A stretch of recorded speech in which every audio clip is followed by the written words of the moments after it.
All right. Ready to go? All right, I'll eat my pretzels. I thought you I'm were ready. You nerd? All right. Welcome to another episode of The Mink and the Monk. I'm Matthew Fink. I'm eating pretzels. Yeah, eating pretzels. That's Brad Monkel. And we are very honored and pleased to have the wonderful Mike Clark with us today. Thank you. Yeah. Thank you. Welcome to, Kerhonkson, which is where we are right now. Which is where we are, yeah. My GPS was having trouble finding it. You had to hook me up on, it's not, It's not a common destination. Right. That was an interesting drive last night, wasn't it? At first. Sorry about the snow. God! It was like, Albany got like, were you in the snow last It was night? like not that bad. Like I saw it, but on the roads it was fine. Yeah. No, there was enough where it was actually a little slippery. Yeah, it was. I went down to 45 miles an hour for quite a while. Yeah, we got on the thruway together, and then I checked in on you. Yes. Because I didn't see you in my rear view. Yeah, I was about 3 cars behind, and then I got behind some guy that was going 40, and there were so many trucks, I couldn't pass him, and that's when I lost sight of you, and I thought, okay, I'm in the GPS, I know the address, so I'm cool. Yeah, we were just gonna get there. Yeah, I just wanted to make sure when I got to the exit that you were intact. Yeah, thank you. Yeah. I was glad I was intact because for a while it was tense, but then once it let up, man, we were off and running. It was cool.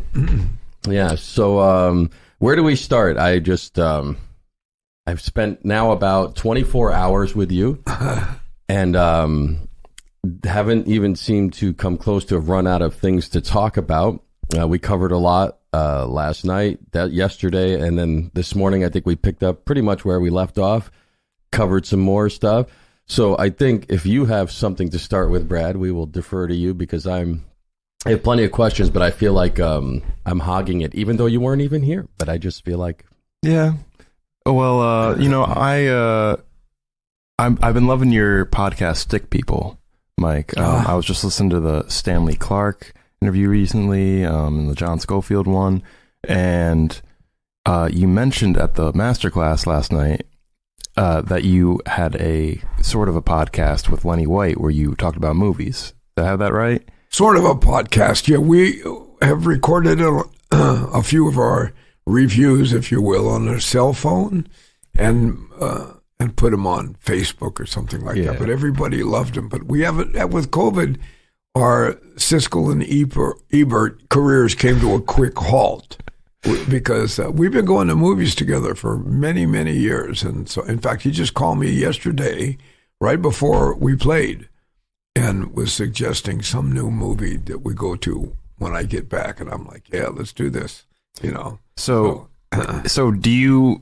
are you really into doing that kind of thing, like talking for a show, or like have you had other like ventures in the past where like radio or trying to speak for people or interview people? Well, I've done a heck of a lot of interviews in my life, so that's about the extent of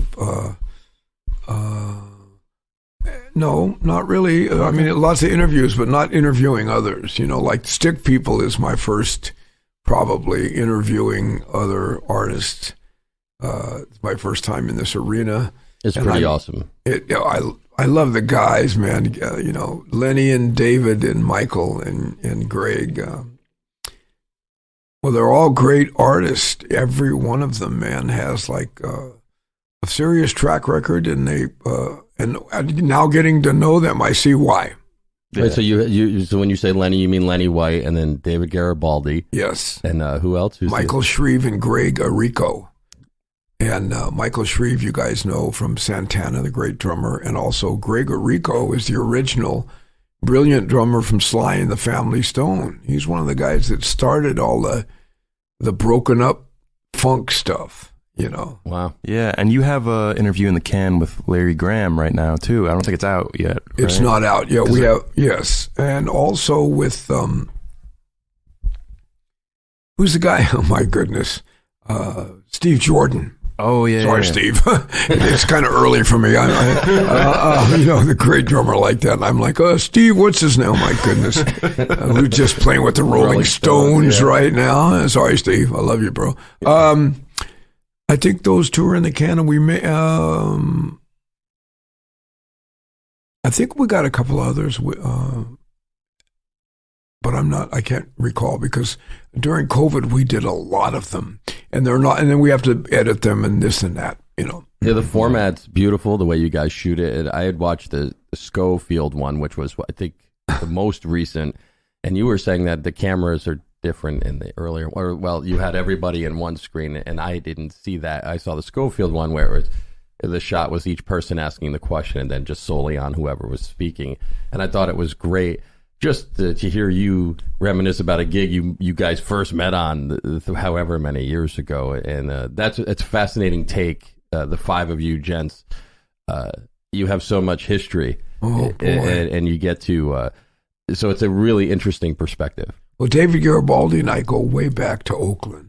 Yeah, you want to talk about that? Like, can we talk about Oakland for a minute? Sure. You were talking yesterday, and I don't know if that's where you were going with this. Did you have another line you were going with? Okay. I can always come back to other stuff. Oh, okay. So you were talking about your upbringing yesterday, and I didn't know this. I didn't know you started playing 4 years old. I was 4, yeah.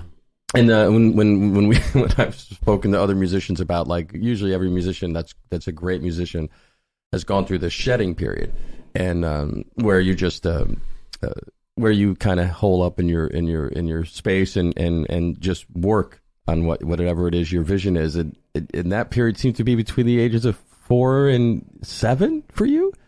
Is that what you were kind of alluding? Well, I've shedded from about 4 until 19 or 20. Oh, okay. But I started working young as a child. But then I started in my high school years, traveling and working. Especially once I got old enough to drive. So I wasn't able to. I still shedded a lot, but for the first 16 years, I pretty much locked myself in the drum room and did it. So you finished school, so you went to high Yes. school or whatever. But before you were saying before school and after school, that's pretty much what you were doing. Oh yeah, and once I started, right out of high school, I got an offer to go up to Las Vegas and play with a lounge band that was making really good money. Wow. For that time, like right away. So I pretty much, I was going to go to this junior college. I'm not going to name the one, but the band was like really, the musicians, the kids weren't serious. They were vandalizing the instruments, and they didn't give it. They didn't care. And I did. And I thought, I don't want to be in this. And the band was awful. It was really awful, quite awful. And so I got this offer. My mother was like, man, go get that money. Go ahead. And I did. And that was it. I never went back to school, which at times I miss that. I wish I had of in a way. But then I seem to be doing okay. So, that was school. What you were getting, you were in school. I went to that school. Yeah, you went to that's for sure. Yeah. And so when I hear you talk about that, and you talk about your dad, you said worked for the railroads and Yes. you traveled around. I'm always fascinated by, I read and listen to a lot of musicians talk about their musical influences and time they spent with their heroes and all that. But I love to hear anything, like I love to hear about family background. And it seems like your dad was very supportive. And it also sounds like your mom gave you some good advice. That seemed like an important starting place for you, that they supported you in what you were doing, it seemed like. Totally. Yeah. They didn't ever question that I was going to be, it's a weird word, a successful, if you will, drummer. They just knew it was going to work out okay for me. And they always supported me. I don't recall them ever saying, man, you should do something else. That never came up. They were really into it. And it was fun. Like a lot of guys my age at that time, a lot of kids my age when I was a kid, 13 to 16 or so, couldn't wait to get away, to get out of the house, just to get away from their parents and get away from the routine. But I was in there grooving. I mean, I went out and did all the stuff that the other guys did too, but I could go into my room and submerge into my record collection, put my earphones on and play with any band I wanted to, you know. And they were cool with that. And you they playing were, drums at home and yeah, and giving you good advice. Go get that money and yeah. They also at one place we had a stepfather, and he didn't like the drums, drove him crazy. So he built me a room out in the garage, and it was a cool room. Wow. And I could go out there and play, I mean, forever. Just like this room right here. It was similar, not as extensive, but I could just go in there and shut the door and blast, play as loud or whatever I wanted. And yeah, when you got in here last night, you were like, ooh, I bet that. Can I try that ride cymbal? And I was like, yeah, go ahead. Have it. Yeah, that was late at night. I thought, nobody ever tells me to. I'm like, oh, his wife won't be able to hear this? Really? This is great. She was out cold. Yeah, it was great to hear you play it, because it certainly didn't sound like that when I played it. But it was great to hear you. It was just nice. You're like you have that, I imagine, the same joy now that you did when you were 4. Yeah. You know, and I every great musician I've ever spoke with always seems to have that just joy when you can get on your instrument and just have some fun and like bring people together and play and feel good. It works like that, doesn't it? It sure does. You know, I mean, you know, you're the same way. You pick up your guitar and you start, and there you are. Yeah, man, let's have some fun. That's like what it's always been about. And I never thought about, like, as I was growing up or as I was getting older, I always was like, okay, maybe my point of view will change, or I'll, grow up. And that never happened. I still feel that, like, watching you come in last night, and like, I don't know, we've been at it for 15 hours or whatever, and you're just like, oh, can I try the ride? So I was like, yeah, I know, like, I know exactly. That's wonderful. Yeah, I hear you. I know just what you mean. It's like that fascination, that joy, that whatever it is that makes us do this. It's even increased since I was a kid. I'll be walking down the street, and if I see a drum set or a cymbal in a shop, I have to stop and just ponder and look at it and think, is that what I'm looking for? Yeah, maybe that's the one. Maybe that's the one. Yeah. Yeah. Is there anyone that you look up to who kind of had that sort of attitude in a way that almost made you love appreciating music that way more? Well, Herbie Hancock, Tony Williams, all of them. Elvin. I didn't know. I did a gig with Sonny Stitt, believe it or not, one time. And when he didn't have much to say to us. He didn't know us, Yeah. It was a little trio, and Sonny Stitt's going to play, and we're going to back him up. That was but when he was kind of, he had a nice suit on, he looked sharp, New York kind of guy, and he got up on the stage, and when he started playing, it like within the first 4 bars, it levitated the room. And this was one of those piano trios that was kind of like, the piano player and the bass player were kind of subdued and quiet. And they weren't like killer players. They were just regular guys. They played probably weddings and the little jazz gigs and this and that. And he turned it into within seconds, he turned it into like wolves running down a hill after meat. You know what I mean? It was ridiculous, man. And I'm like, so right after that, I thought, this is what New York is about. I got to move to New York. And I did. That was the one that did it. I mean, I knew it was Sonny Stitt, so he could be anywhere in the universe and play like this. But I thought, I got to go to New York. I need to understand this. Do you feel like at home in New York anywhere, like more than anywhere else? Is there anywhere else you'd want to go to, like, kind of sit in the music scene and soak it up? Or do you just feel most comfortable spending your time here? I feel more comfortable in New York than anywhere I've ever been. Especially musically, it's like jazz Disneyland still, even after COVID. They're all, they're not all there. There's great musicians all over the world, but there's a lot of them in that one small area. So, I can go hear anybody I want to. And, also, there's an intensity of the way guys play there, not just in Manhattan, but just on the East Coast.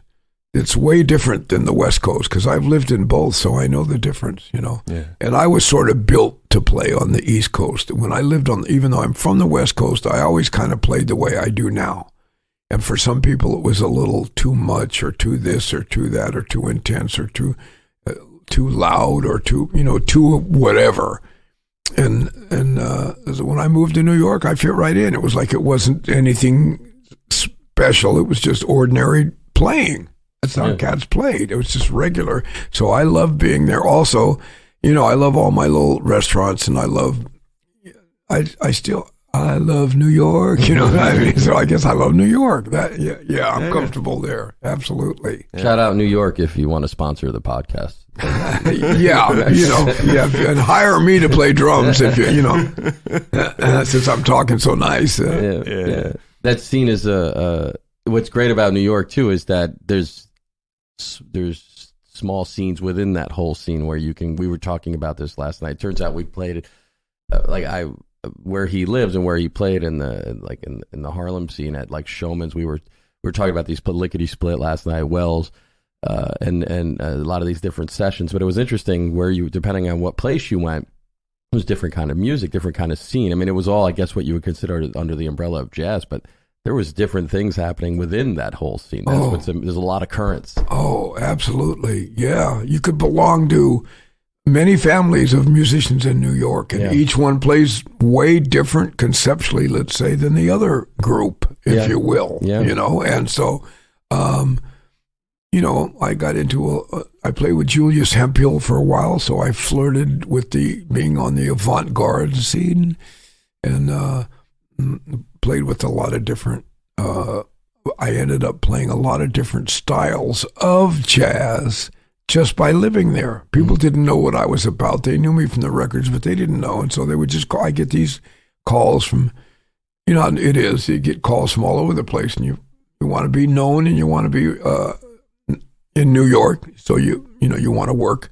So I ended up I played with Tony Bennett one time, and just all kinds of, a lot of organ stuff uptown, and post-bop, and bebop, and quiet trios, and loud bashing. I played with Larry Coryell, and I could go on and on. But yeah, it was really a diverse scene, man. Very different than I don't know what's going on in L.A. When I say the West Coast, I'm from the Bay Area, so I know that scene pretty well. There's great players there, of course, but it's very different. Yeah. Now, as far as the people you've played with over the years, I know in Stick People, in the Stanley Clarke interview, I think Lenny White was saying, he feels you, as a drummer, you kind of develop like a certain trust with specific players where you feel the most comfortable playing with them. And I think he named like Ron Carter, Marcus Miller, and Stanley Clarke as like some of like the bassists he like trusted the most. Is there anyone for you that's like that, like a bassist that you're always like at your most comfortable playing with? Well, there's not just bassists, but Gerald Cannon is a wonderful bandmate, both on and off the stage. He's a great cat. He swings really hard. Essiet, also one of my favorites. Eddie Henderson, I'm completely comfortable with playing. Donald Harrison, I'm very comfortable with playing with him. Jack Wilkins, the great guitar player, I can play with him and not even know what tune we're playing, and it's not a problem. I just know, I don't know what he's going to do, but I know he's playing so well that I can just, it's natural for me, And Jerry Z on organ. And I'm also got good at fitting in. Like last night, I didn't know the players that we were playing with. I know Matt, of course, and I'd played once before with the bassist, but I didn't feel like I was comfortable with everybody up there. I didn't feel like I was an outsider, or I have to really stress to learn all of these different great artists and where they're coming from. I could just play with them. You were even comfortable with the way Brad was staring at you from the audience? You were okay with that? That bothered me, and actually marred my particular performance. But yes, it was psychologically. I'm going to probably have to see a shrink for about a year to overcome that. But well, now other than Eddie Henderson, you can go see Eddie. He can help you. Yeah, well, yeah. There you go. All right, keep going. If you can make me cry, that'll probably get a lot of views. Yeah, I'm trying. Let's get to some emotion, raw.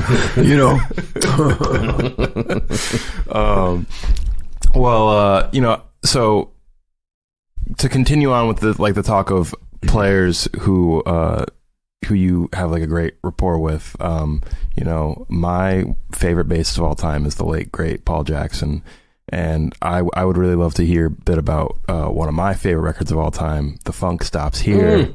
If I could hear about the background that led up to that album coming together.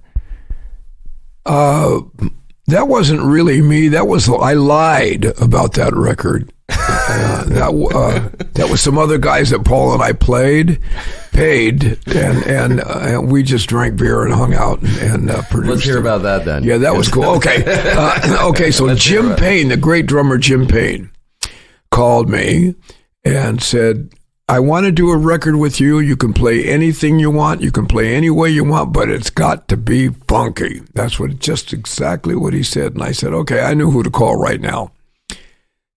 We got to call PJ, and fly him over from Japan. Oh, was he living in Japan? Since the 70s. Wow. He passed away there. He all the way up until he passed away. And then I had been playing a little bit in people's front rooms with Kenny Garrett. He wasn't Kenny Garrett yet. He sure was on that record, though. Well, he was always that. But when I met, musically he was Kenny Garrett, but he hadn't.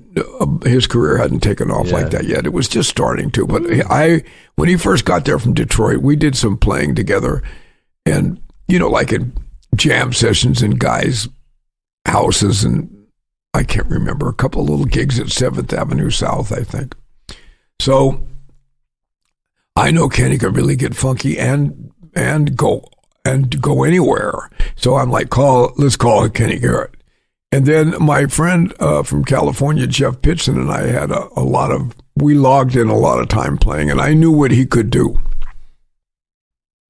And he had some special ideas for the sound of this record and stuff like that, and we discussed it, and I said, okay, so let's get Jeff. So we flew him out. Now, this part's going to kill you. This is what makes this so good. Jim Payne had a house in the swamp in some little town in Florida. I don't even know the name, but when I say in the swamp, I don't mean like close by. I mean in the swamp. And you could go out on his deck, and there's a boat there, a rowboat, and you can... And when you start rowing, if you go under a tree, you got to watch for snakes. There's gators. I mean, this isn't Leave It to Beaver time. This is like the jungle. And then he's got a house out back. And I lived in Texas, and I was terrorized by scorpions and spiders as a child. So I'm deathly afraid of even a nice little friendly spider. I'm not deathly afraid, but I'll probably I don't want to kill things, but, I just got to get out of the room. I have PTSD. And so they had these big, huge banana tarantulas that were not poisonous, but there were hundreds of them. And they lived in this shack and it was a nice little small house behind Jim Payne's house. So there was another little cottage. That's the word I'm looking for. I'm a Buddhist and I chant, so I didn't want to drive everybody crazy. Nam myoho renge kyo, So I'll stay out in the shack or the shed or the whatever cottage. So I get out there. Everything is cool. It's kind of nice. I'm alone. I don't have to be with the band all the time, which I love being with the band, but I like being alone too. So, and I shut the light off to go to sleep, and I hear blah, blah, blah, blah. I hear this running feet, just like that. Bam! The light's back on. What the hell is that? It's something on the roof. I gotta get Jim. What's going on here? And I look up on the ceiling, and there's 10 or 12 of these tarantulas walking upside down. That's their feet hitting the which is their floor and my ceiling. And they're all over the place. And I was gonna go, and I'm bugging out, literally. Yeah, if you will. And I thought, okay, I'm gonna go in the house and sleep on the floor. I can't do this, man. It's crazy. I'll be exhausted for the recording date tomorrow. And but then I thought, hey, wait a minute. These things aren't poisonous. I'm going to try to overcome this right now. So I shut the light off and tried to go back to sleep. And I did. And I woke up the next morning. In the daytime, maybe you'd see a little antenna sticking out of the wall where there was it needed a paint job, and there were some holes in the wall of this little. And then I took a shower that morning. And I'm in the shower, and I'm like, pretty good. I got 6-7 hours sleep. I'm ready to play. It's not so bad. Nothing bit me, I don't think, And when I'm taking a shower, there's a little crack, like it's like a haunted house, little, old boards. You can look right into the wall.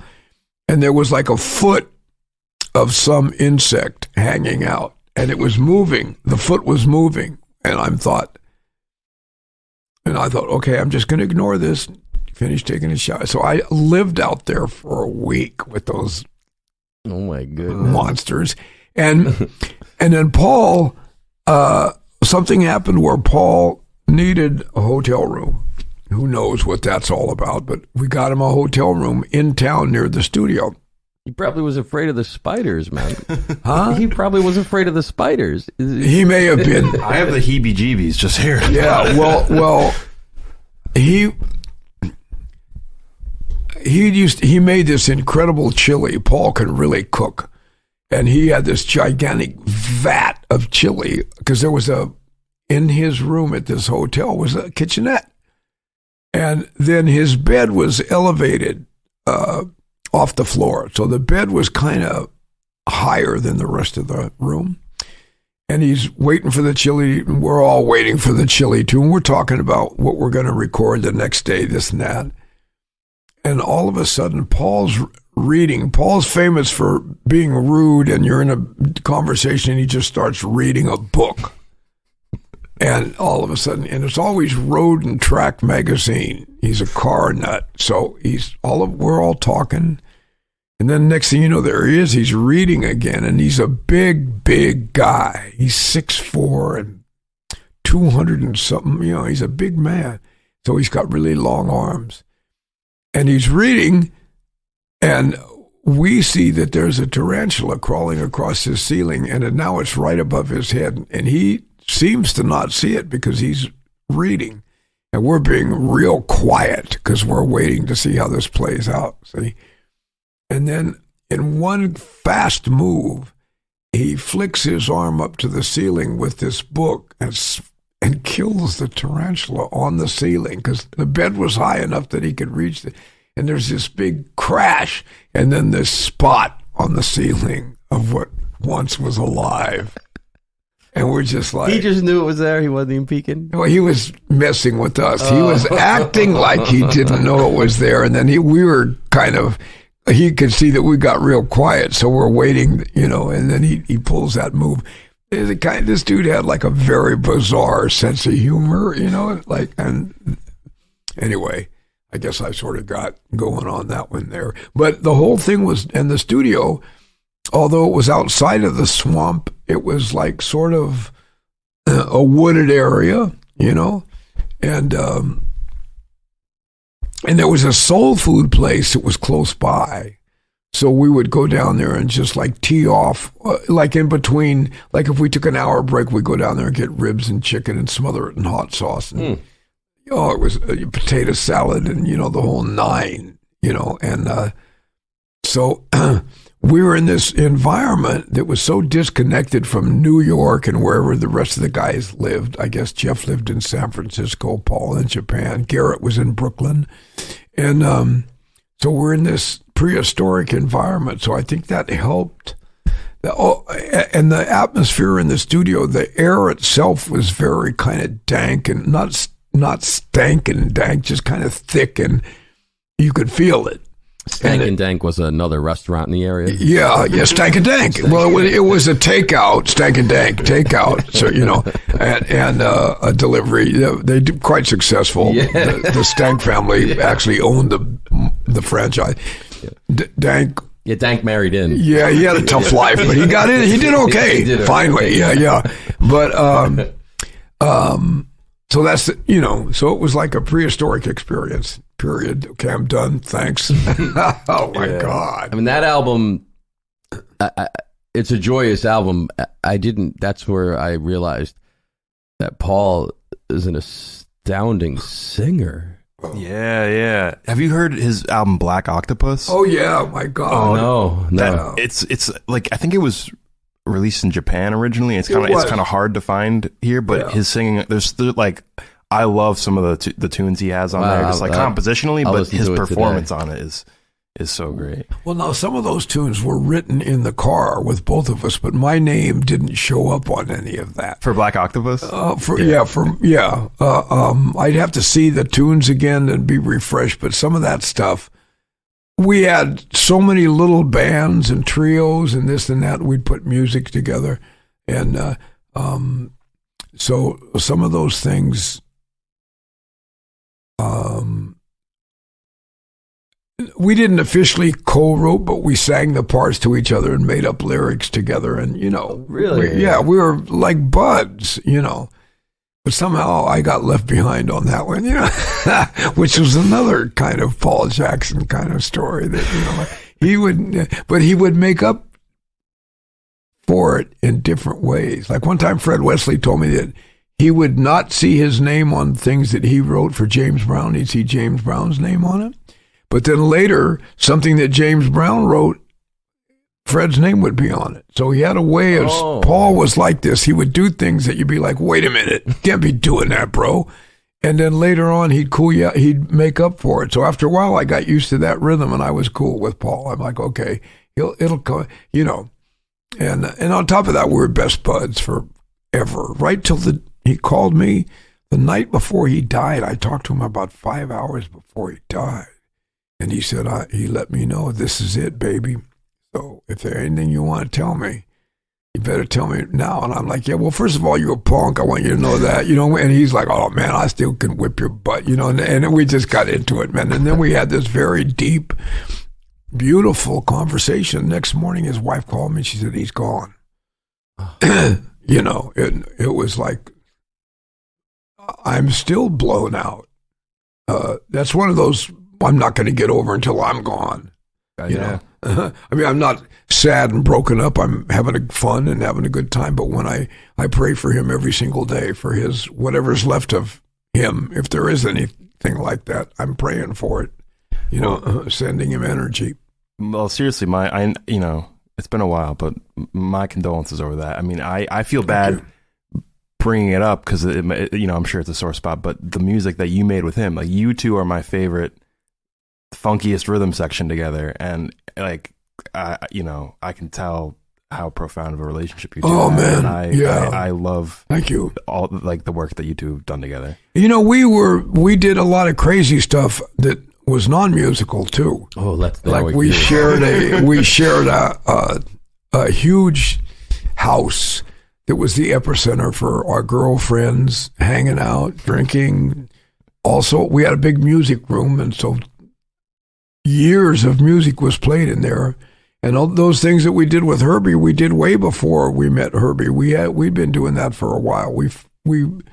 He played upright bass, acoustic. That was his thing, and trombone, and he wrote and he sang and he played oboe and bassoon, and he had classical training, all kinds of stuff. And then the church thing, he was like way into that. And his father and mother played piano and sang in church, led the bands. And so an amazing natural musician that could just we didn't even have to name the tune or count anything off. We could actually just start playing and come up with a whole orchestrated deal. We had that kind of a friendship where it was just organic and it went like that, That's beautiful. Yeah. Yeah, man. Yeah, he'd give me a car, you know. Just give you? He'd just give me a car. One day he had this Ford with a 390 engine and a stick shift, and he knew I liked it. He said, hey, it's yours, take it. I'm like, I don't want your car. He's like, yeah, no, it's your car. I'm going to leave it here anyway. It's your car. Drive it or don't drive it. Here's the keys. I drove it for 2 years. And, Wow. yeah. You know, what are you going to do with a guy like that, man? He gives your car. What? You drive his car. I drove it, man, to death. Wow. Yeah. He was making up for some tunes he took from you. Probably. He must have been some, now that I think about it, I'd like to know what he did that warranted him giving me a car, now that you mentioned. What was he equalizing? Yeah, maybe I better change that prayer a little bit, you know. That's amazing. Yeah. That's incredible. It's apparent on everything you guys that's on vinyl that you can hear. It's a love affair, you know. You guys, Yeah, you know, we loved each other. He's my brother, you know. Yeah. And his family treated me like family from day one, and vice versa, you know. So we didn't even have to speak about stuff. It was so deep. We could be in a room full of people and nothing needed to be said with him and I, and there was something being understood by both of us that we're, you know, it was weird, you know. It was amazing. Yeah. Yeah. Now, you were both Buddhists, correct? You and Paul? Yeah. Mm-hmm. Now, you told a great story about your chanting and practice of Buddhism last night at the masterclass. So this might, I don't know if this is an appropriate example. Feel free to retell the story for the listeners. But I did want to ask, when you were first getting into Buddhism, when was the first time you really felt the results of chanting that really made you start to like believe in it in a more out there way, rather than just like maybe you enjoyed it, but like where did it start to become really profound for you? Was there some kind of actual proof? Yes, as a matter of fact. Is that the story? I mean, oh no, okay. But it's the beginning. Here's what happened. Paul was playing with little Anthony and the Imperials up at Lake Tahoe. And he had met Herbie Hancock, and Herbie turned him on to chanting. So I used to go to Catholic school. My mother's Italian, so naturally, I ended up in Catholic school. So, and then of course, as soon as I got out of Catholic school, I never went to church. Oh yeah, I did a couple of times here and there, but I blew it off and just lived my life. I didn't think much about it.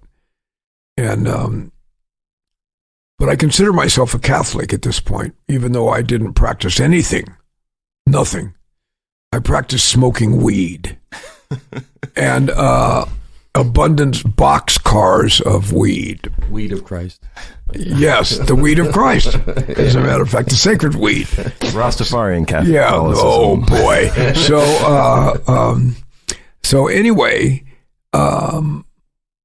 he comes into the house that we were sharing. Just got back off the road, and I hear him in his room chanting some kind of words, which was Nam Myoho Renge Kyo, but I didn't know what that was.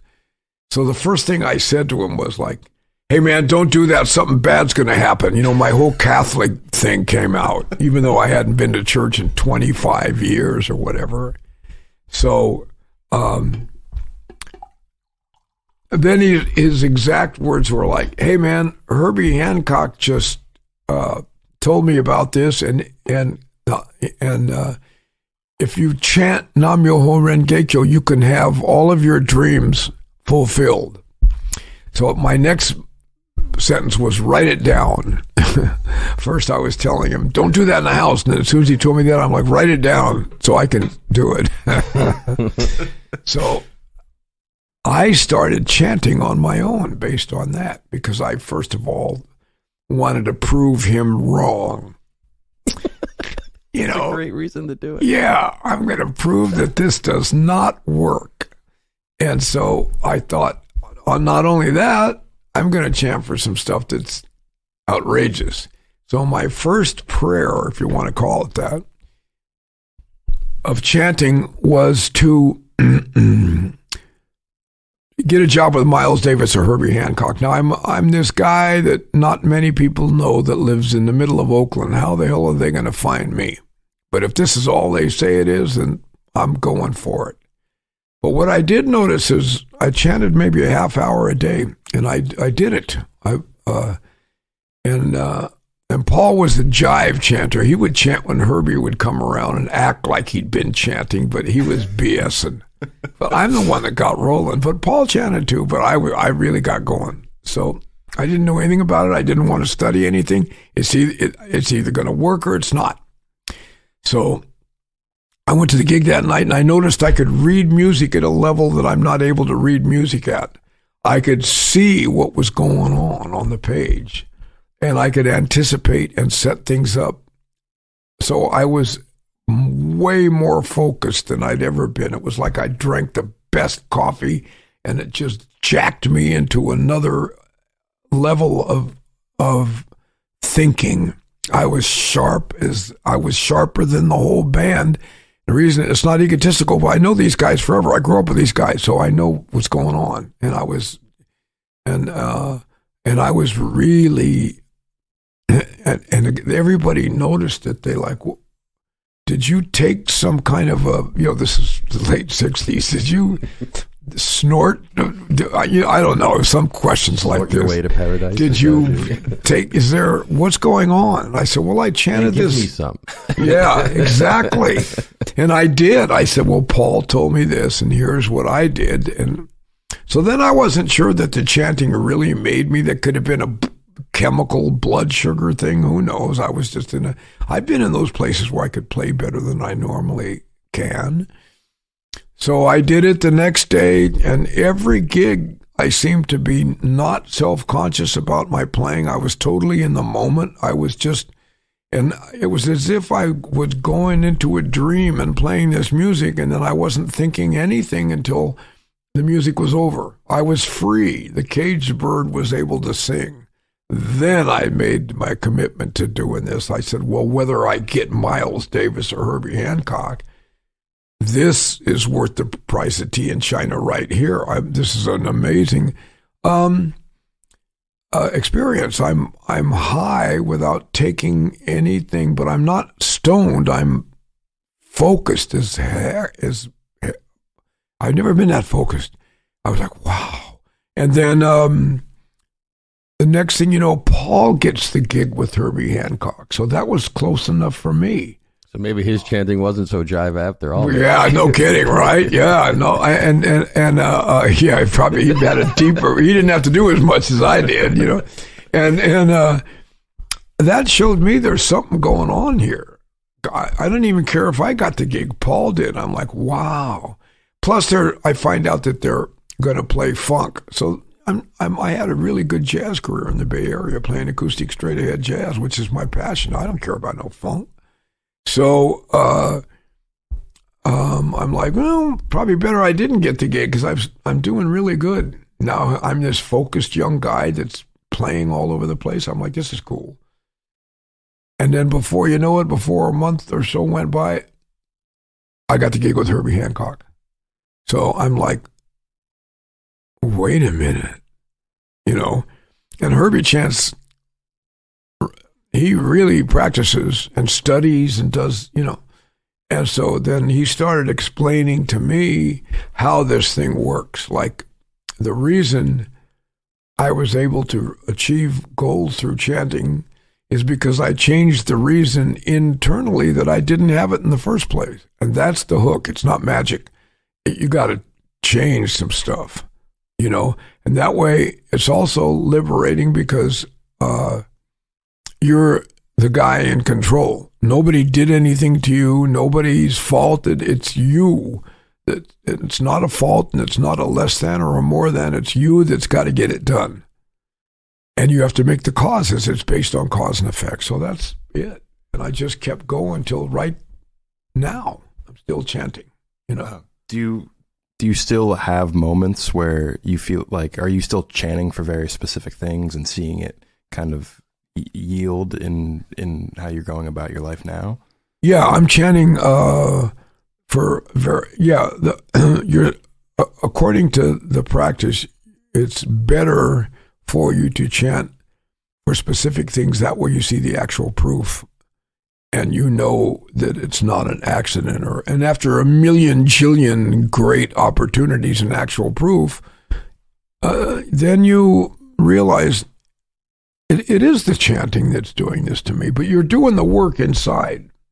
It's not like going to Vegas and you're pulling the handle and it's like, and you hit the jackpot.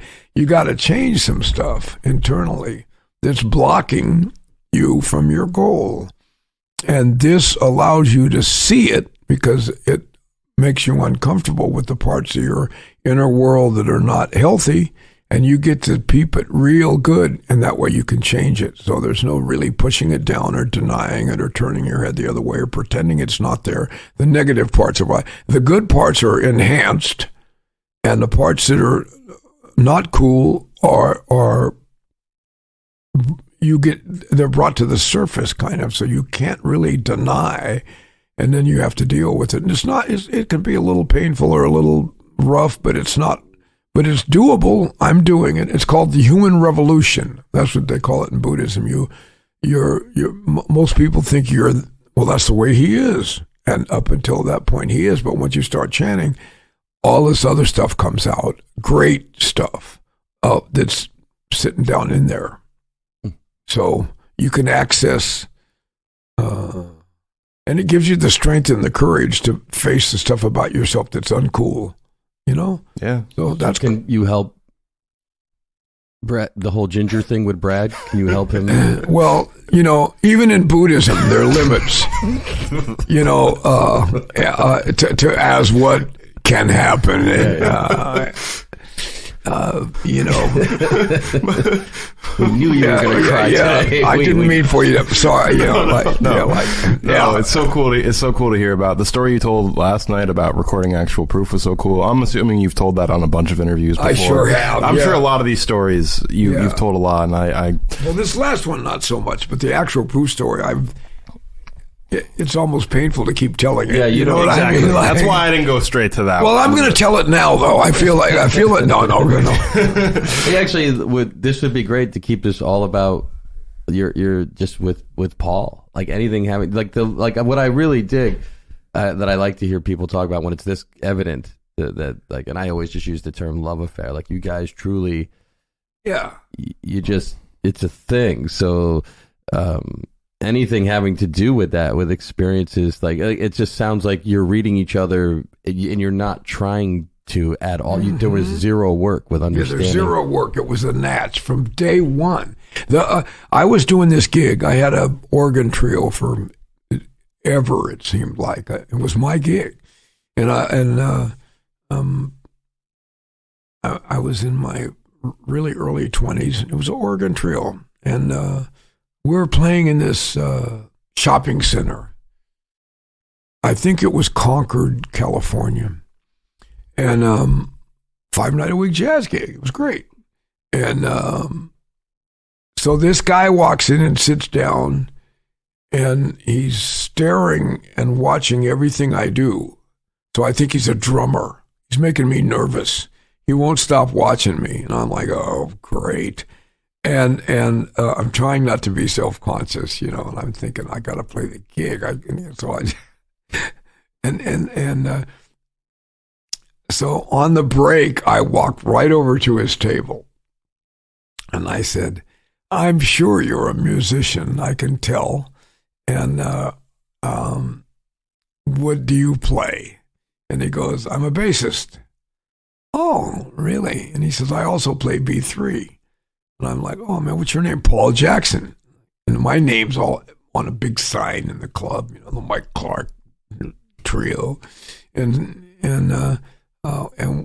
we had I said, "Well, come on up and play on the next break if you'd like." And he's like, "Okay." Now there was a Sherman and Clay, which is a music store chain that was in California, that was upstairs in this mall, and he heard us playing. And when he got done, he came downstairs. And he managed this music store. so he came up and played the B3, and man, and there was a microphone there, so he sang as well. I didn't even know he sang. I didn't even know him. And man, all hell broke loose. I mean, he's not a great organist, but the parts of Jimmy Smith and the blues that really tickle your funny bone, he only has 4 or 5 of those, and he uses them all the way through everything. So he's knocking my lights out, and the groove is so heavy. We played a shuffle, and it was a whopper, and the whole joint is snapping their fingers and bobbing there. People are moving, and pretty soon he starts, what's the matter now, Mama? Don't you need a man like me? And he makes up the lyrics. You can tell it's all BS. I seen you downtown. Dun-dun-dun-dun-dun. You was looking funny. She say, not now, pretty daddy, not unless you need some money. He's just coming up with one after the other, and I'm loving it. I'm going like, I just died and went to heaven. What's going on here? This is for a drummer. It can't get no better than this. And then he solos, and of course I can see that he's not really an organist, but somehow he's soloing his butt off, man, And the guitar player with this is loving. He's like, wow, it was an experience, more than just played. And he played one tune and then left the stage, and we were like in shock. He just took the whole place over, he's just, God, and larger than life type of guy. So, I had given him my card. Oh, and then he leaves the club. It's like Jesse James come in, shot the place up, and then saunters out the door. And I'm like, this cat. I knew I was going to see him again. And I had his card. I knew where he worked, and he had my card. So I'm like, okay, I'm not done with that guy yet, And that night I get home to my house in Oakland, and there's a car I don't recognize in my driveway. I'm like, what the heck is that? So I get out, so I can't even park in my own driveway. This is how it starts. And I got my drums and all my stuff. So I'm unloading, and I'm eyeballing this car, and I'm like, what's going to go down here? And he gets out of the car, and it's the guy from the club. It's Paul. And he says, hey, man, what's up? I'm like, the first thing I said to him was, you're in my driveway. And he goes like, yeah, I know. and then he had some African hashish with him, which I didn't know, but he told me. He said, I got some hash here and a jug of wine. So I was like, well, come on in then. So leave your car. It's fine. So that was the beginning of it. He came in, and the next morning, 6 a.m., we're still talking at the table. My wife gets up to go to work. She's like, who the hell is that guy? What are you doing up all night? And I'm like, oh, man, we're talking about everything. And then she really liked him. And then he cooked her a fantastic breakfast. And so she really dug him then. She's like, okay, this guy's cool. And then we hung out every day together for 30 years after that, so that's the story. All kinds we booked jillions and millions of gigs, organ trios, upright bass, piano, jazz trios, funk gigs, this, that, the other. We infiltrated about 10 bands with our crazy rhythms, and everybody liked us, and it was on. That's beautiful. It is a great story. I love it, man. Yeah, man. I love it. It feels like that when you listen to it. Yeah. None of that surprises me, but I love hearing it. Yeah. I think I just relived it on the reel right now. You know what I mean? Man, your eyes are lit up. You're laughing. Look at you smiling. I mean, that's the human thing that I just love it. And even the way you two are staring at each other on the record cover is hilarious, and it's evident how tall he is. I didn't put that together. Oh my God, he's a monster! He's a monster, man. He's like gigantic.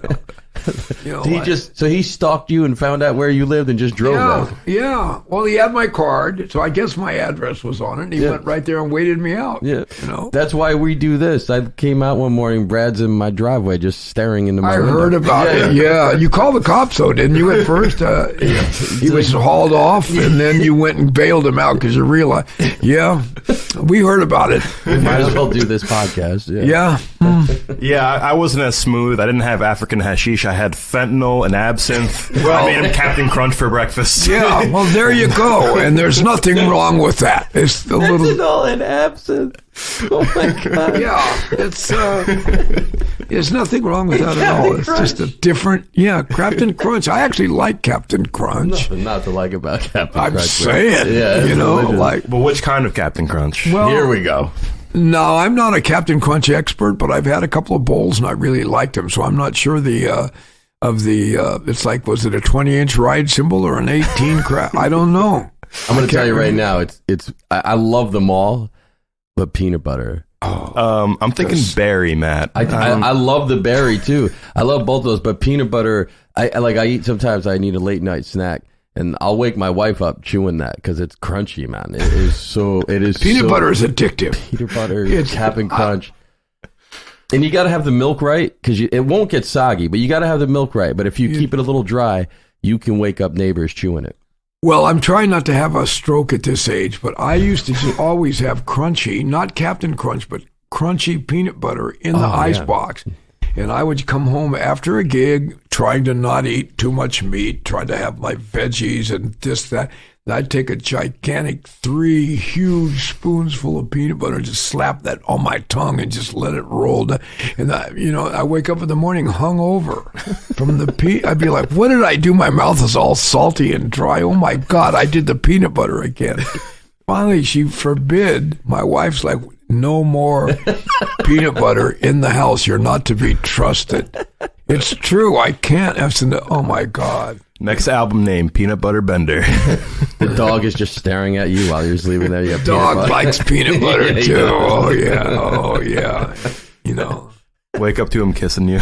Yeah, that'll wake you up. Well, Matt, if it's so loud when you chew it, you should just eat your cereal in this room. Isn't that why you have this? It's part of the reason why I have it. But I have this thing where, like, if I don't if I don't have any more discipline at the end of the day, I like a snack before bed. It's not a great thing to do for all the obvious reasons. I do too. Yeah, and I so Mike and I were hanging last night, and you saw the table when we came in. So we had what, four different bags of Lay's. Oh, not Lay's. They were Kettle. Shout out Kettle. Sour cream. Sour cream and onion Kettle chips. A Lathe one, and then there was the black cracked pepper one, and then I bought a bag of chocolate covered pretzels. And then a 6-pack of Heineken and pizza. We ate the leftover pizza. Oh yeah, we ate the pizza. My God, you're right about that. So that wasn't the best midnight snack. That was a smorgasbord. No wonder I slept so good. I was like, kablamo, done here. I'm finished. Well, that was funny. You were talking with the same amount of energy and excitement, just like this all day. And then last night about 1 o'clock, you just look at me like, yeah, I'm done, bro. And we literally were asleep by 1:15, and I didn't see any peanut butter tracks across the kitchen this morning, so I don't think you got up. No, but that was so funny because you don't like fade.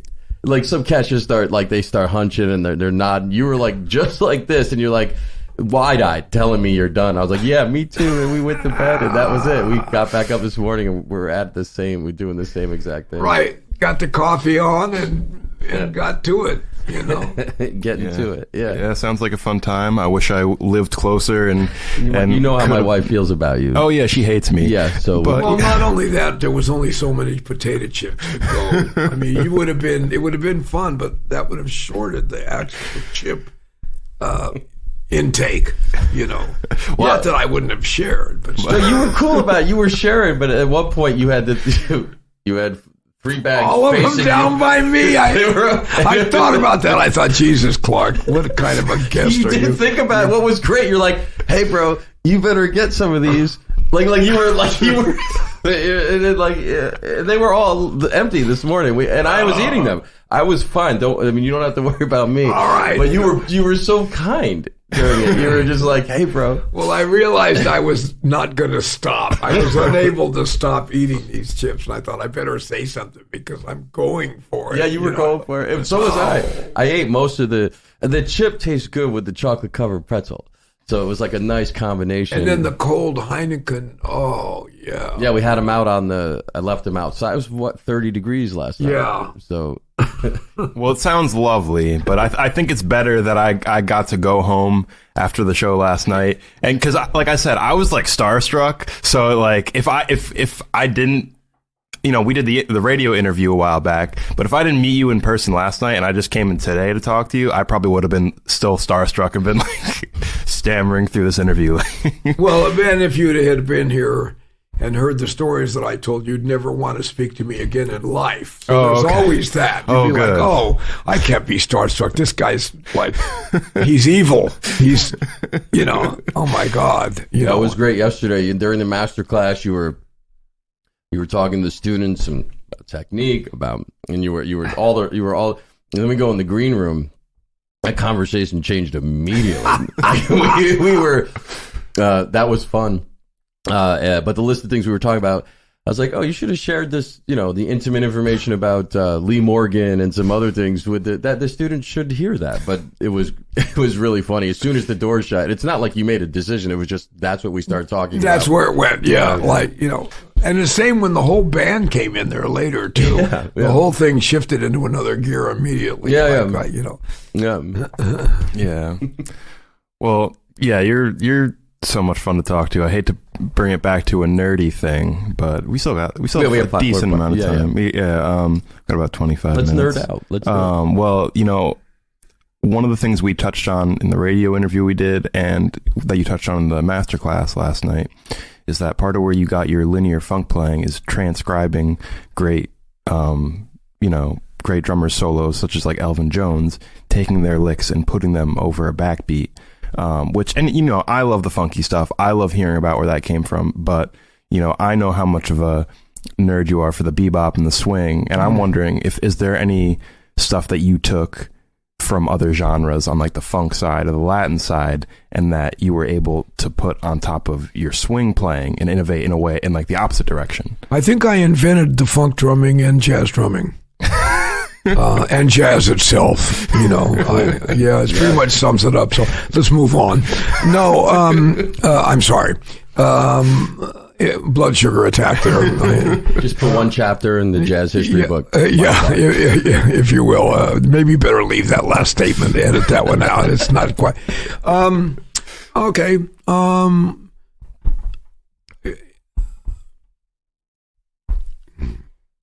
Melvin Parker. Clayton Filial, Clyde Stubblefield, and Jabo Stark. And probably a couple of guys I don't even know their name. These are all drummers, the great drummers from James Brown, that shaped everything that all of us do, that whether you dabble in funk or whether you're a funketeer. Maybe not just drummers, those rhythms turned everybody on. I remember the first time I heard Popcorn, I had to pull the car over. I thought I was going to have an accident. You had to smash into somebody. It was just too much for me to take. And so I am heavily influenced by those guys. And it's not like I learned what they did. I took the germ. I took what I heard, what I thought they did, and did my version of something like that. That's on the funk side. And then I had played a lot of blues. So Sonny Freeman, the great drummer, I tried to fashion my shuffle something like his. It's different, but his was kind of the,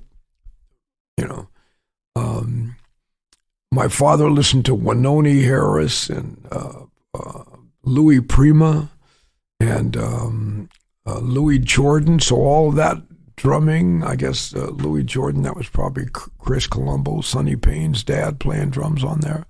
And, I didn't. Yeah. And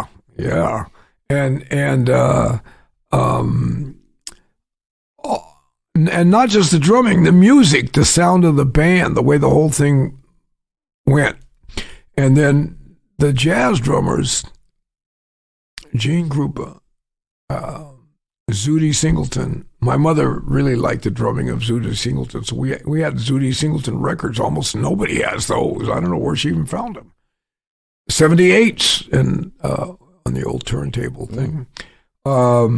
Sonny Payne, Oh, geez, Sam Woodyard, of course. This is all before I'm not even mentioning the beboppers yet. Belson, Louis Belson, Buddy Rich, Krupa, Ray McKinley. There was a guy,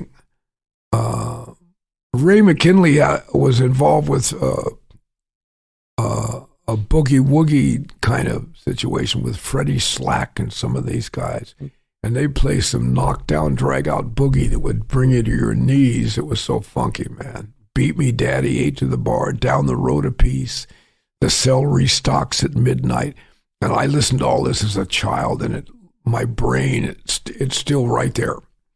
And then, of course, Roy Haynes, Philly Joe, Max Roach, and then later Elvin, Tony Williams, Jack, Lenny, whoever.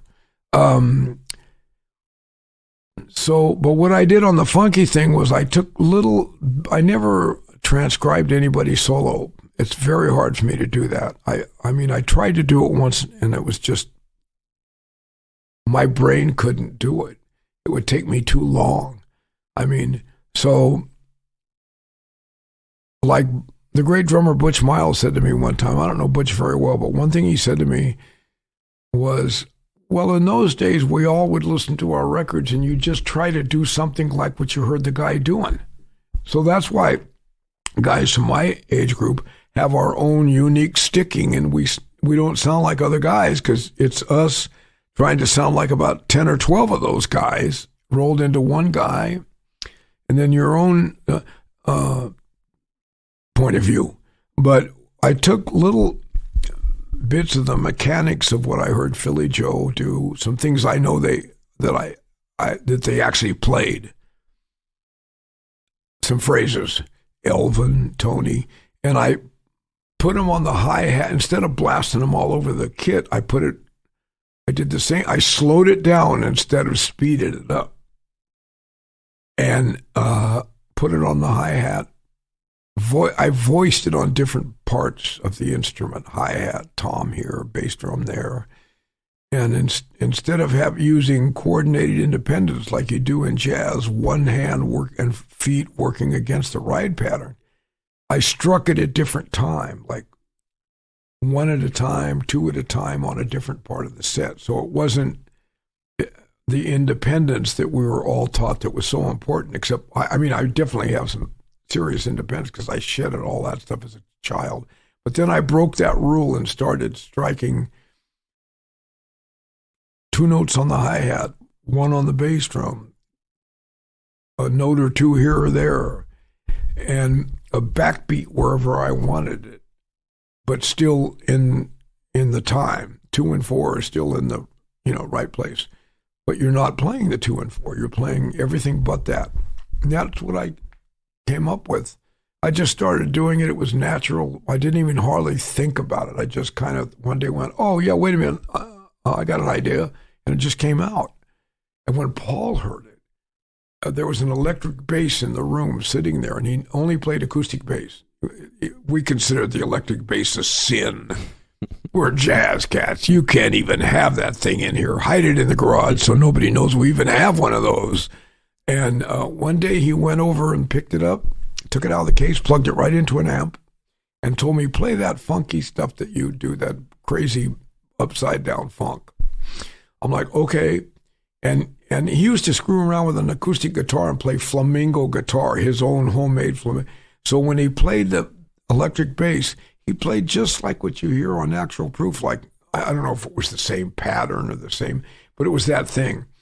Boom, right out of the bass case, first thing he did. And the first thing I said was, hey, man, if you're going to play like that, we need to call a bass player. And I don't want to say what he said to me. You can say we've already had to check the not safe for kids box on this. Yeah. So you can feel free. Well, he mentioned the complexion of my skin, first of all, and it was laced with MFs. Matt thinks. Yeah. All right, cool. Yeah, and So then I thought, okay, well, he feels pretty strongly about this, so I'm just going to go with it. And that's what happened. That's just how it started. And then we would come up with a million of these things, never in the rehearsal room, always right on the gig in front of a bunch of people where we could play with no net. There was no net. We weren't sure. We were doing 5s and 7s. We didn't even know there were 5s and 7s. Wow. We were just doing it. But we knew how to make it work out. Yeah. So, because it was, if you were caught playing on the 1 and 3, you could be beaten. So it had to work out, or you would be like, humiliated. Oh, publicly. You mean not turning it around. Exactly. Yeah. Yes. You had to be real super cool about that, or everybody in town would know about it. Hey, I heard Clark turn the beat around over at the showcase the other night. Did you hear about it? Yeah, I heard. Yeah. And then I'd lie. No, it was Paul. I didn't do it. Paul did it. Oh, really? Yeah. Well, so your funk style was, obviously influenced by the older, bebop players and swing players that you listened to. But after you started studying funk and listening to guys like, Jabo and all that, did that change the way you approached swinging? Like, is there anything you recall just like approaching differently after hearing funk in just a straight jazz context? No, it didn't leak into my jazz thing too much. But what I did think of right away that's supposed to be new now is playing the ride beat and playing the funky underlay with the left hand and bass drum underneath it. Play funk with one hand and jazz in the other. I've been doing that since 1968. And some guys are telling me, man, hey, I got this new idea. You're going to love it. And I'm like, oh, yeah, that's great, bro. Well, even when you're like, Actual Proof is so funky that, and like, I'm always like floored by how much space Herbie's soloing is amazing, but all the space you and Paul fill on that track alone, it feels like a 6-piece band with just the two of you playing, like how big the sound is. And even though it's funky, you're still swinging over that track. Did you feel like you had room to stretch and play totally, like a lot of that swing in the Headhunters? Well, only on that tune. Okay. And because the rest of the time, there was first of all, when you play with Herbie Hancock, he's a genius. And when you play with that guy, he hears every breath you take and reacts to it. And when he doesn't react to it, that's a reaction too. So he's got you. And also, the stuff he's playing offers you all the room you need to do whatever you want to do, or do nothing should you decide. And doing nothing sometimes can be huge, And like, there's nothing he can't handle rhythmically. There's nothing he can't, it seems like there's nothing he can't handle. I'm sure if there's something in his mind, there's places where he's limited, where he goes like, oh, I gotta, break through here or there. But for me, it's like, I could play upside down and backwards and inside out, and even in another time signature and this and that and da. And man, the guy was, it was like, you hoped you weren't boring him. It wasn't he played with Tony Williams, man, for years. That was his best friend, Tony. Mm. So he'd been there he'd been to the mountain and back 1,000,000 times before he met me. So he could handle my stuff like that. Wasn't even, no problem. And plus he's very musical. So you're making music with this guy. So you're living inside that collage with him, and it's, and every move counts. Now, also in the Headhunters, there were other guys who were like, man, if you just play on 2 and 4, we're all going to make 1,000,000. I'm like, you're not going to get 1,000,000. He's going to get the millions, not us. So you might as well go on, throw down. No, man. And so there was pressure for me. So the other tracks on Thrust are fairly pedestrian. So Actual Proof was when I played like how I normally play. So it wasn't unusual for me to play like that. But if you don't know me and you hear the record, it's like, wow, he's playing this good stuff on this track. And well, that's if you like it. And on the other tracks, he's not. Well, there's a reason. There was pressure for me not to improvise on the other track. But actual proof is just the way I was listening to Roy Haynes and all those guys. Now he sings, now he sobs, right around that time. Red Clay, all of the Tony and Miles. I was listening to everything. George Benson, when he was just all of it. The CTI stuff. So it was a natural thing for me. I would go there and always right there unless somebody told me not to. And so I was being asked not to, and I wasn't mad about it. I'd just be like, okay.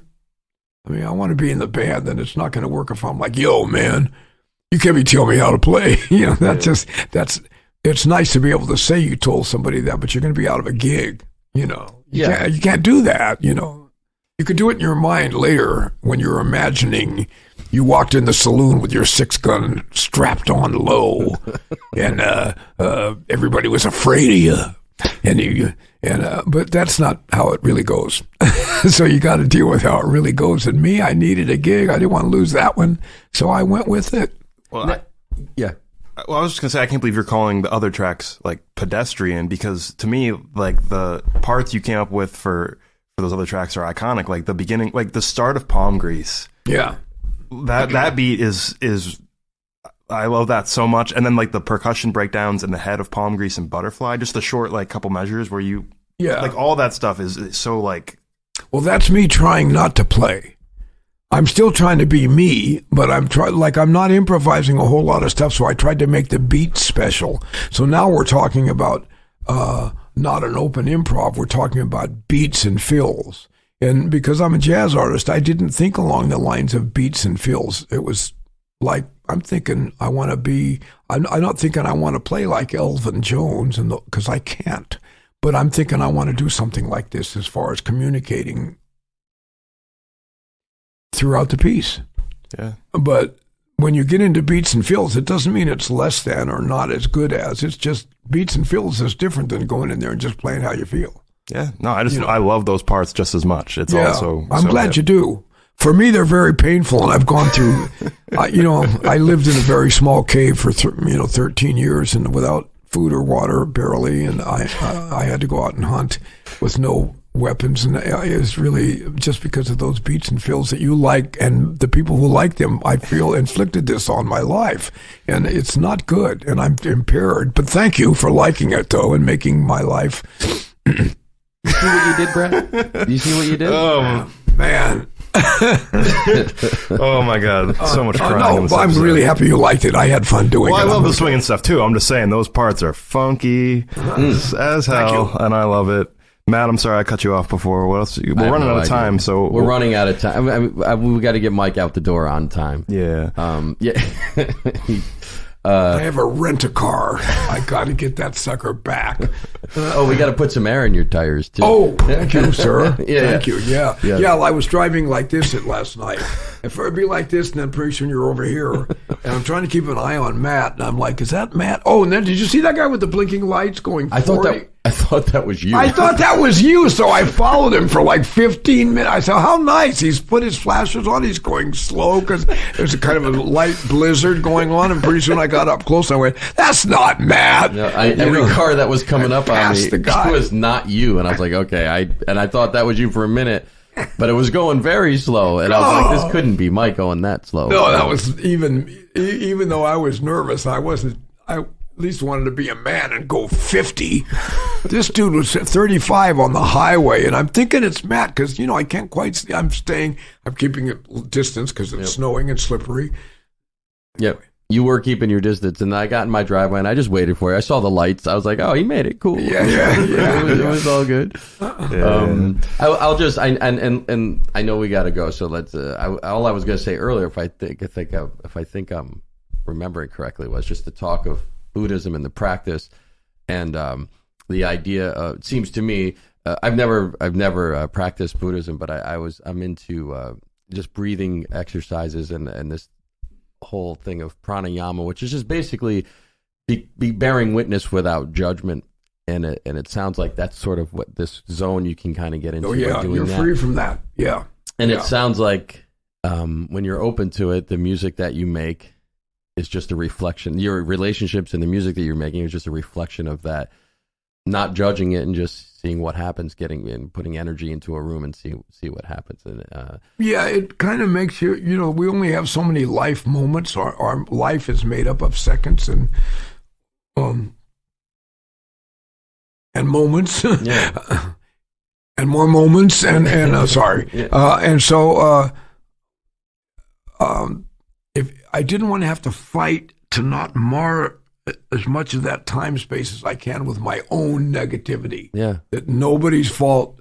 It's not even a fault. It's just yin and yang, we have this, And so when I chant, it holds all that at bay, and I can be present and accounted for, you know. Yeah. And then when it starts to wear off, I chant again. And then year after year of this chanting, you're coming up out of that muck, and then you can close the hi-hat finally on the 2 and 4, which I should have been doing all this time. And that's the... Yeah.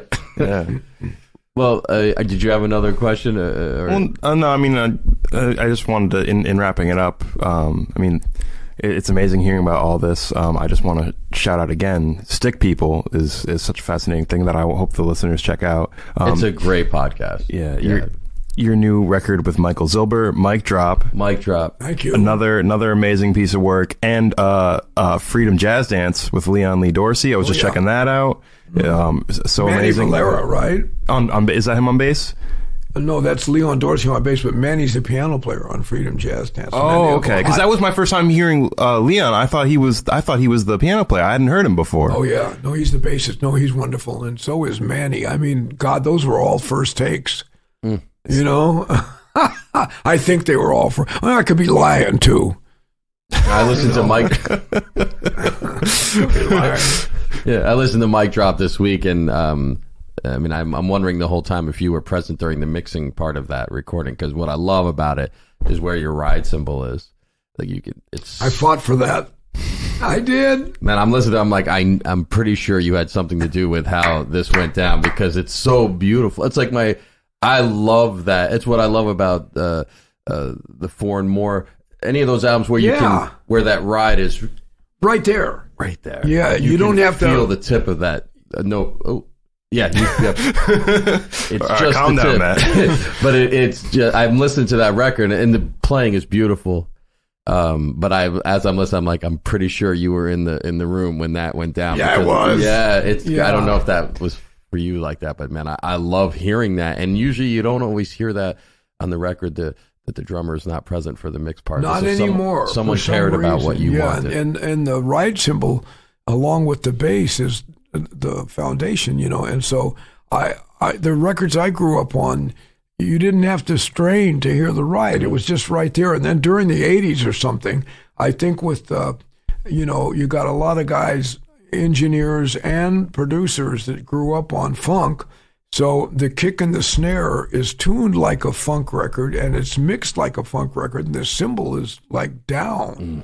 And I'm like, wow, it never did sound right to me, because I came up on the other thing. Yeah, and the Mic Drop sounds right to me. Cool. Yeah. Thank you. So congratulations on that. Thank you so much. Yeah, I like to listen to to it as well. One of the few records that I made that I can listen to and not have to listen to what's going on and just have it going on in the background. It feels pretty good. Yeah. Well, congrats. That's a lot. That doesn't always happen. It doesn't always happen. I got plenty of records, and I'm like, oh my God, turn that off. Oh my God, no. Yeah. That's not really me. It's another guy. They used my name. Yeah. Well, we do really have to end it if we want to make that 12:30 stop. We got unless there's any records that are coming up you just want to get people's attention on quick.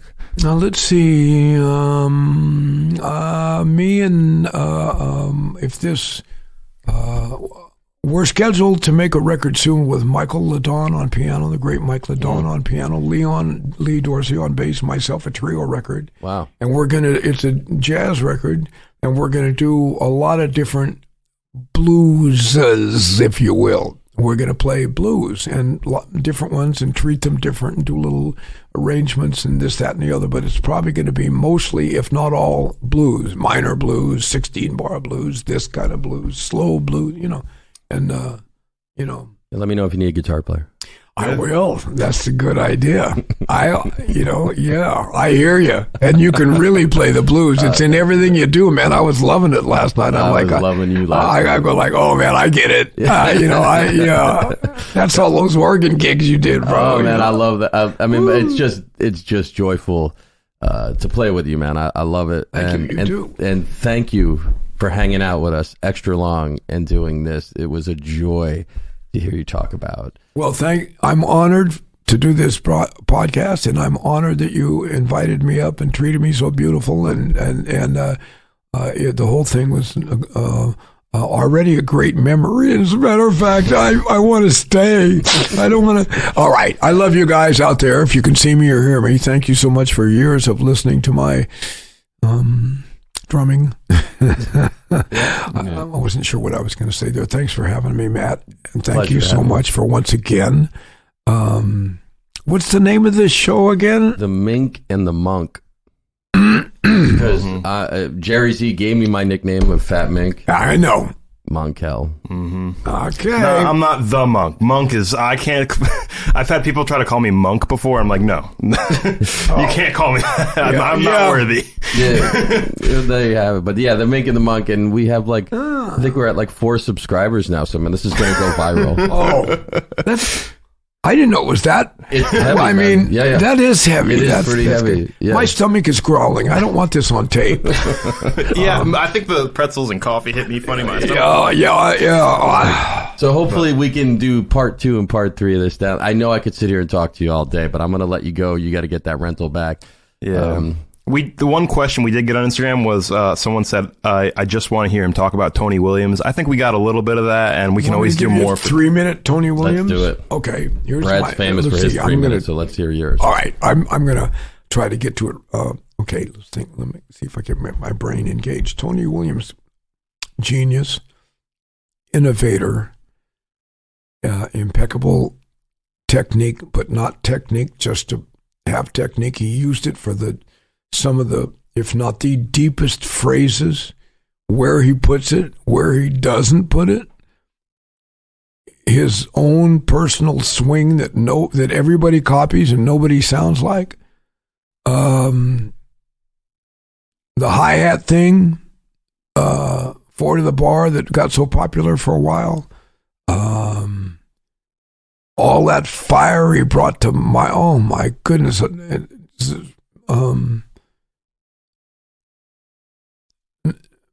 maybe we won't hear anything like that, an innovator like that for another 200 years. Or, I mean, I can't even find the words. So he affected me so deeply. And I don't play his stuff. Yeah, I can't.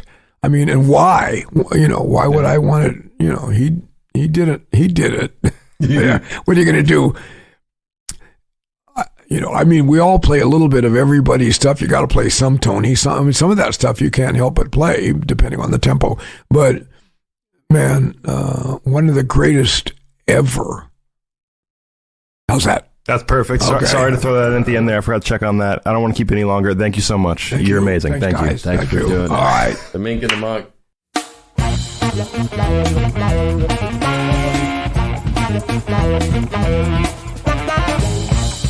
Bye.